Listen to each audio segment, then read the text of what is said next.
Okay, good morning to the data structure class. In this video, I'm going to explain about the queue. Before we discuss about the queue, we will discuss about the exercise in week 2. So these are the exercise for last week. We have some numbers here, and we want to find the 15 values or item inside this array. And you need to draw the illustration to find key in number array. So it's very simple.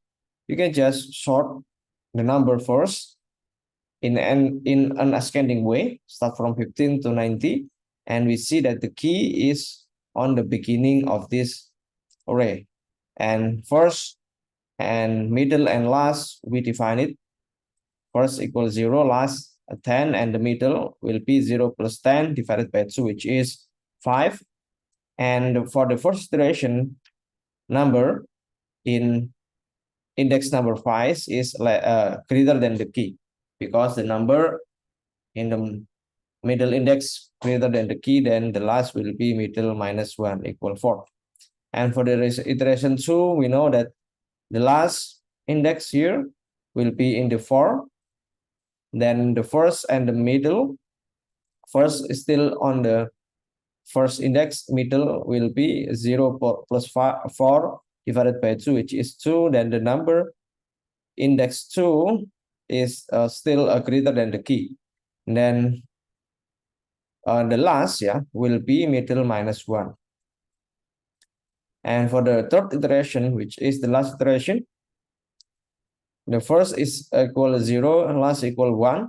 Then the middle will be 0 plus 1 divided by 2, which is 0. Then the number in index 0 is the key. Then we already find the key, which is in index number 0. And because the number in the middle index equal key, then we stop the iteration.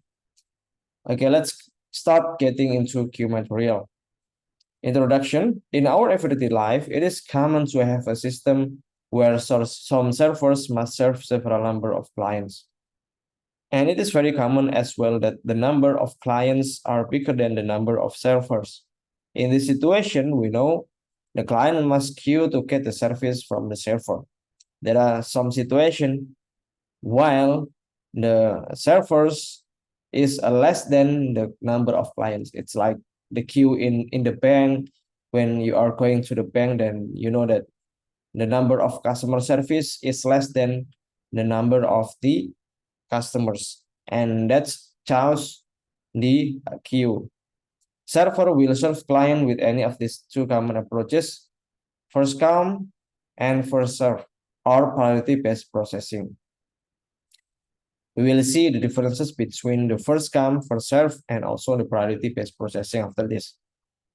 We start from the first in, first out, or FIFO system is commonly used at the grocery store, the bank, buy tickets, and etc. All clients will usually stand in the line waiting for the service. Yeah, it's like when you buy your item in the supermarket, and when you want to get some service in the bank, and the first in and first out is a commonly used on there. The person in front of you will be served before you, while the person behind you will be served after you. This is the illustration, the queuing process. But in priority-based system, client with a higher priority will be served first, then client with lesser priority. It's like this system is commonly used in hospital emergency, because the patient that has more priority, then they will be served first. People with a potentially fatal wound would have higher priority to be served than people with a less threatening one, regardless of who arrived first. For example, you were asked to create a computer program to implement the first in, first out queue. What is the data type that can be used to implement the queue? So we will be discussing about the queue, not the priority-based system. Yeah, we will not discuss about the priority-based processing in this video, but we will be discussing the first come and first serve or FIFO, first in, first out. There are two main processes in the queue. Add the client to the queue, and you call it as the enqueue process, and serve the frontmost client in the queue and remove it from the queue. Okay, so we have two different operations here, enqueue and dequeue, which is the enqueue for adding the client or adding the item in the queuing, and the queue, we will put the item from the queuing. And let's see the illustration on the next slide. So these are the linear ordering in queue. For example, we have an array with a capacity of 5. Then you define the array with the 5 capacity that can store up to 5 items on there. Front is a variable that indicates the position where the client must be served first. Rear is a variable that indicates the position of the last client to be served. So we have two variables here, front and rear. Okay, you need to remember these two variables will be used for the queuing process. There are several commands as follow. So you store one item on your array, you store 15 here, and it will be on the first index, 15. Then the variable here, we give the note that the 15 is the front and also the rear. Why? Because we only have one item inside our queue. Then the front and rear will be on the same index. Then we put another item 20 in our array, and Q20, then the front, yes, still 15, but for the rear here, yeah, it will be 20 because the 20 is the last item stored in our array. Then we put another item 25, then the rear will move to the 25, and we put another item 30 here, and the rear will be moved on the index number 3.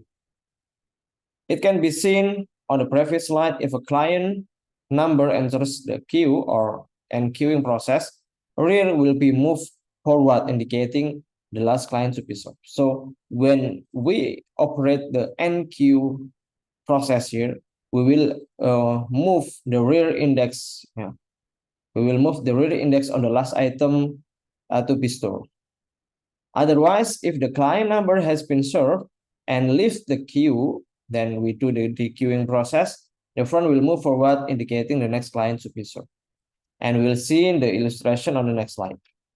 Then the dequeue, we don't give any parameters in the queuing method here. Because the dequeue, it will automatically put the first item in our array. Then the 15 will be removed from our array. Then the front index here will be moved to the next index, which is 1. And with dequeuing again, then the front will be moved in index number 2. Then we put another item here, NQ35. Then it will be stored on the last index in our array, not in the beginning of index, right? Remember the rear, yeah, it will be in the last item. If we enqueue another item, then the 35 will be in the last index. But we have a problem here. Because these two slot here, index number 0 and 1, are empty. But if we use the array, we cannot use these two slots if we put another item. Because if we use the traditional array, then if we do the enqueuing process, then the item will be stored on the last index in our array. And the last comment cannot run because array is considered to be full. Although we have two different slots which are empty. Rear is already in the last index, even though indexes 0 and 1 are empty. So what is the solution? Okay. To move the previous problem, what do you think if we move the elements forward when one item is removed from the array? Yeah, we move the elements forward when one item is removed from the array. Is there any problem with this approach? Okay, so we will see the illustration here. Consider the situation. The customer service in the bank asks the person that needs his or her service to get a card with a queue number written in it. only 50 cards are provided, number 1 to number 50. In average, in 1 hour, there will be 10 people come to the customer service. And in average, in 1 hour, the customer service can serve only 9 people. What happened to the person that will come after 5th hour? After 5 hours, when the bank open, what happened? Can he get the cue card? Yes, they can, and they still be able to get the cue card. Although we only have 50 cards, but the person who get the first, second, or third number maybe will leave the bank because they are already served by this customer service. Then what happened after that? Then the card can be used for another customer after card number 50. And the person will get the card from one again. This is the example because we already, the last index, the last index is 4, but if we enqueue again into our array, then the 40 will be stored on the first index. But the first index here is not the item that will be served first, but we give the note here. Then the first index is the rear. Then it will be served after 35, right? Then we enqueue again, we put another item for 45, then the rear will be in index number 1. Then the queue is full after that. How to implement the queue in programming? Luckily for us, .NET already provided the queue data structure. To create a queue object, you can follow this code, queue, then the data type, my queue, which is the name of our variable, equal new queue data type. Change the data type with the actual data type of the data that you want to store in the queue. Property and some methods in queue. Property count gets the number actual elements. So these are the methods in queue variable when we use the .NET. If we use the .NET, yeah. So the count for getting the number of actual elements. And the methods, other methods here, we have enqueue, which is for storing the item, the queue for getting the item from our array, then the pick, see the first data without remove it. Yeah, the pick is the first data without remove it, and the clear will remove all data without getting them. There is no empty or full method provided in the .NET Queue class. Okay, if you have any question related to this material course in this video, we can discuss in our Google chat group. And we'll have the exercise here. The bank Love Money has 2 customer service CS, capable of providing 2 services, namely saving, it's around 2 minutes work process, and cash withdrawal, 3-minute working process. The customer comes to the bank every 1 minute. So every 1 minute, there will be 1 customer wants to be served. Every customer who comes will get a queue number in sequence starting from number 1. Assume customers without queue number will save the money. Meanwhile, the customer with uneven queue number will withdraw cash.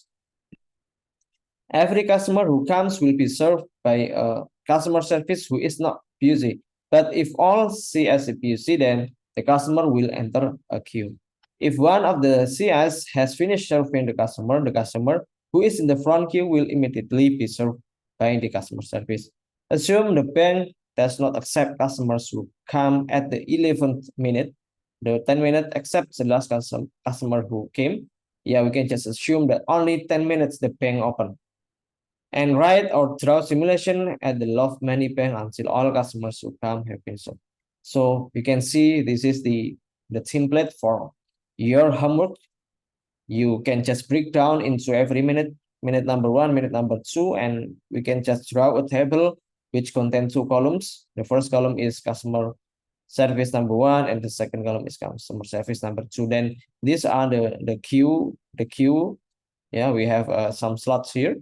Then if we take to the next minutes, so the customer 1 comes, the customer 2 comes, and so on until minute number 10. And that's all my explanation in this video. I hope that you enjoy this video, and if If you have any question, we can discuss it on Google Chat group. Thank you.